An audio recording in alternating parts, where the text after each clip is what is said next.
vous pouvez le rattacher quand même, s'il vous plaît? Ah bah non, mon chien, il est détaché, c'est tout. Et puis c'est normal qu'il se renifle les fesses. En fait, la mienne, elle aime pas que... Bah voilà. Mais c'est votre chienne qui a attaqué mon chien. Moi, le mien, il est gentil. Pourquoi vous l'avez gardé attaché? Je vous ai dit, il fallait la détacher. Les chiens sont des chiens, ils doivent être libres, et puis c'est tout. Il aurait fallu la détacher. Ma chienne a peur quand un chien vient trop près. J'ai pourtant essayé de vous le dire. De toute façon, c'est pas grave, c'est des chiens. Ils ont qu'à se débrouiller et s'expliquer entre eux. Comme ça, mon chien, au moins, il a appris. Ça lui servira de leçon, et la prochaine fois, il fera différemment. C'est vraiment très mal connaître les chiens que de dire ce que vous venez de dire. Hein. Ah non, moi, je connais très bien les chiens, madame. Ça fait 20 ans que j'ai des chiens. Ok, donc tu connais très bien les chiens que tu as eus pendant 20 ans. Par contre, d'un point de vue éthologique, c'est très faux de dire que ça lui servira de leçon. Il est même plutôt probable, au contraire, que ton chien n'ait rien compris et qu'il fasse l'association suivante. Ah bah tiens, quand je vais renifler un chien, gentiment pourtant, eh bien je me fais remballer, donc je vais commencer à me méfier des chiens à l'avenir, peut-être que la prochaine fois je viendrai moins gentiment. Mais non, voyons, c'est des chiens. Ils font partie de la même espèce. Ils se comprennent très bien. Ils ne peuvent pas mal interpréter les choses d'un autre chien, ils savent communiquer, non? C'est naturel, c'est des chiens. C'est vrai que c'est la même espèce, néanmoins, c'est bien la seule espèce au monde où il y a une énorme disparité. De par la sélection artificielle, il y a beaucoup de différences entre les chiens. Il y a des chiens de moins de 20 kg, il y a des chiens de plus de 60 kg, il y a des nez écrasés, il y a des nez longs, il y a des oreilles en l'air, il y a des oreilles en bas, il y a des gros yeux, des petits yeux, des yeux écartés, des yeux serrés. Ok, ça va, hein, j'ai compris. Donc, il y a plein de variations de comportement qui vont aussi avec ces variations physiques. Donc, ça peut arriver que ce soit difficile pour deux chiens très différents, par exemple, de discuter entre eux. Non, mais arrête, c'est n'importe quoi, c'est des chiens. Qu'est-ce que tu comprends pas? Par exemple, moi je suis un humain, mais je ne peux pas parler avec un autre humain qui parle une toute autre langue que moi je ne parle pas. Eh bien, c'est pareil entre deux chiens. Il pourrait y avoir comme des langues, si tu veux, des cultures qui sont très différentes entre deux chiens. Ok, mais de toute façon, on sait très bien que c'est mieux que les chiens soient détachés pour communiquer.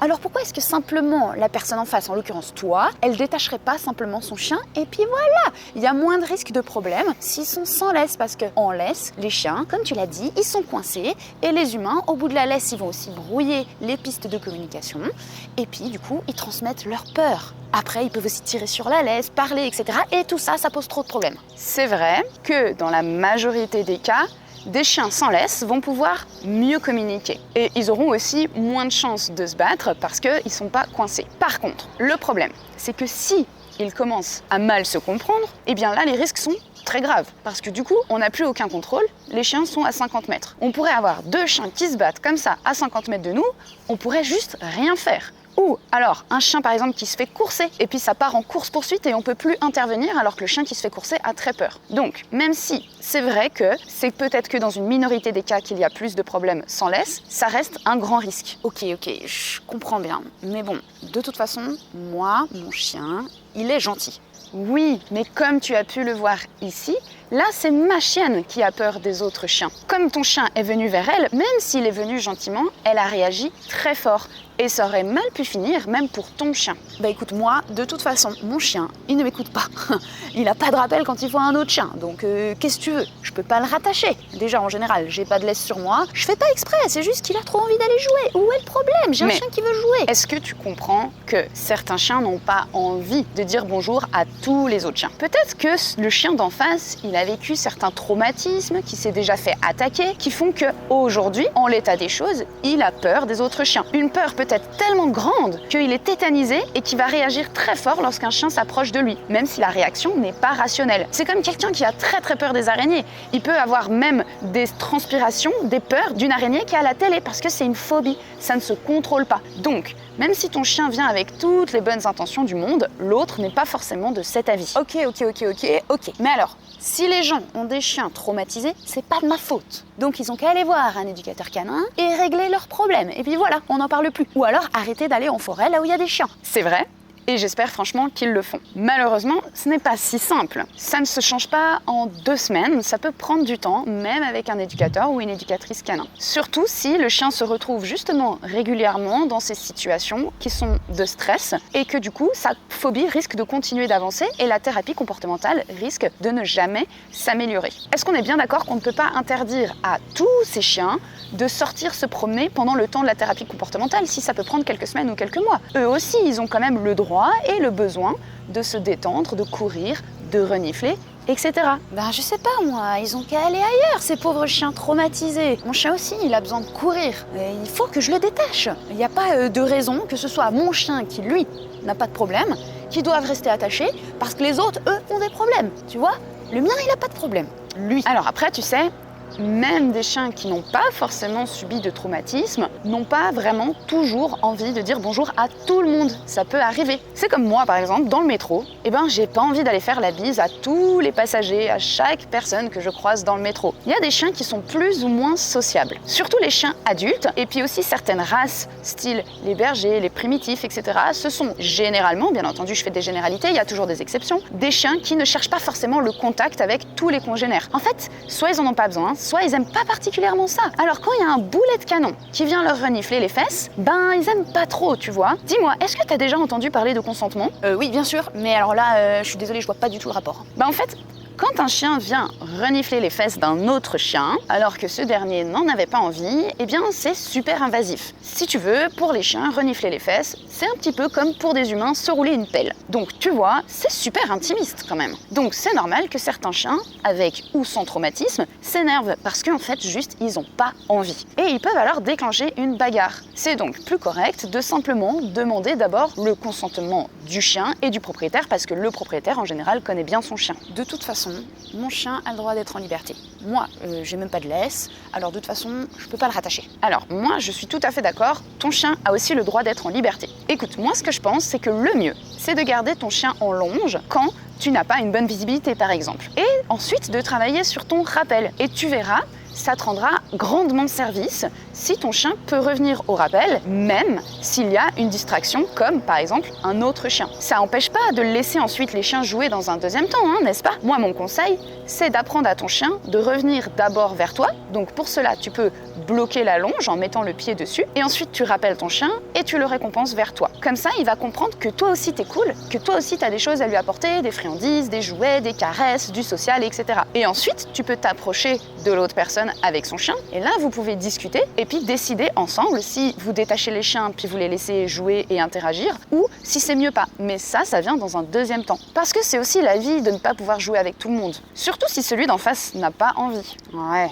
Imaginons que la personne en face, elle te dise « Non, écoute, ma chienne, elle est en chaleur ». Ou bien, elle sort d'une opération, elle a des points de suture, elle ne doit surtout pas courir. Ou encore, mon chien a une maladie super contagieuse, la gale, la toux du chenil ou je sais pas quoi. Ou alors, ma chienne est portante, elle a des chiots, elle ne doit pas faire de mouvements brusques. Ou encore, mon chien a 15 ans et beaucoup d'arthrose, il a besoin d'être tranquille. Bref, tu vois, il y a plein de raisons qui peuvent faire que le chien de la personne en face ne veut pas ou ne peut pas dire bonjour à ton chien. Et dans ce cas-là, tu vas dire à ton chien « Ok, celui-là, on joue pas avec, mais on ira voir avec le prochain, peut-être que ça ira. » Et ainsi, ça apprend à ton chien plus de flexibilité. Parce que du coup, il va avoir des bonnes compétences sociales.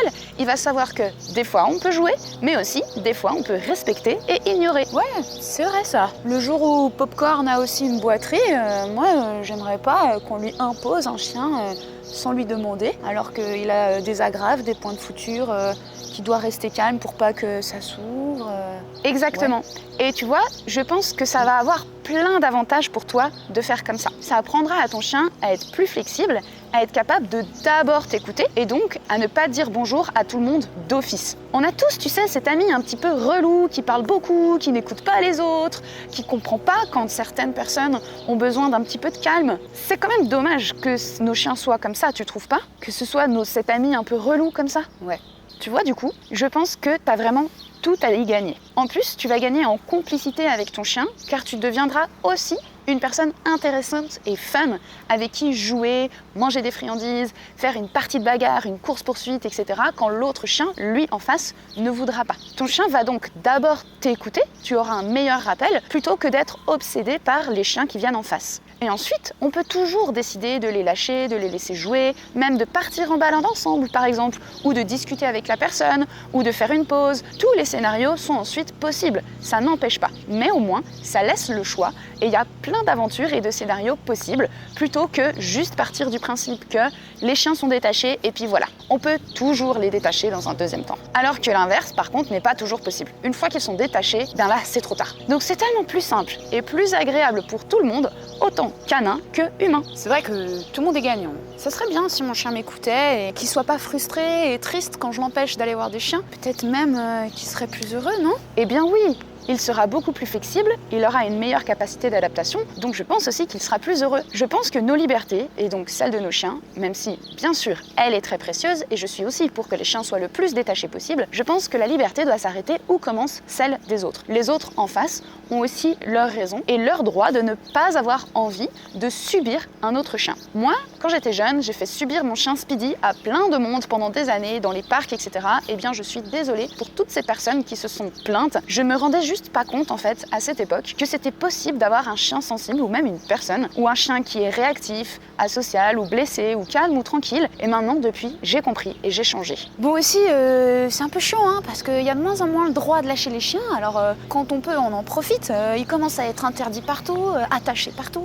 Oui, et je pense justement que si on avait plus de contrôle et de savoir-vivre avec nos chiens, eh bien ils seraient probablement bien mieux acceptés dans la société. Mais justement, vu que la plupart des gens laissent les chiens libres et les laissent faire ce qu'ils veulent, eh bien, c'est plus simple en fait pour les autorités de dire on impose laisse obligatoire, interdit aux chiens ou interdit de lâcher les chiens, etc. C'est plus radical, c'est plus simple pour eux. Si on veut pouvoir vivre tous ensemble et partager des espaces communs, eh bien, je pense qu'un chien sous contrôle, avec un bon rappel, même s'il y a un chien en face, et un humain poli qui pose la question du consentement, eh bien ça n'a pas de prix. Et honnêtement, pour l'avoir vécu, quand simplement on a tous nos chiens détachés et que quand on voit quelqu'un arriver, on rattache nos chiens juste le temps du croisement, c'est tellement simple et agréable pour tout le monde, bipède et quadrupède, ça ralentit même pas ma balade. Je continue de marcher, je rappelle mon chien, je l'attache sur les 5 mètres où je croise la personne, je la redétache et elle part courir. Et ça n'empêche pas de s'arrêter et de discuter avec la personne et de les détacher si affinité. Le but de se comporter comme ça, c'est pas pour emmerder le monde,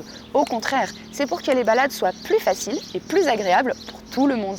Si tu as de la peine à avoir un bon rappel avec ton chien quand il y a un chien en face par exemple, je t'invite à rejoindre nos cours en ligne pour avoir un rappel infaillible quoi qu'il arrive. Je te mets le lien dans la description.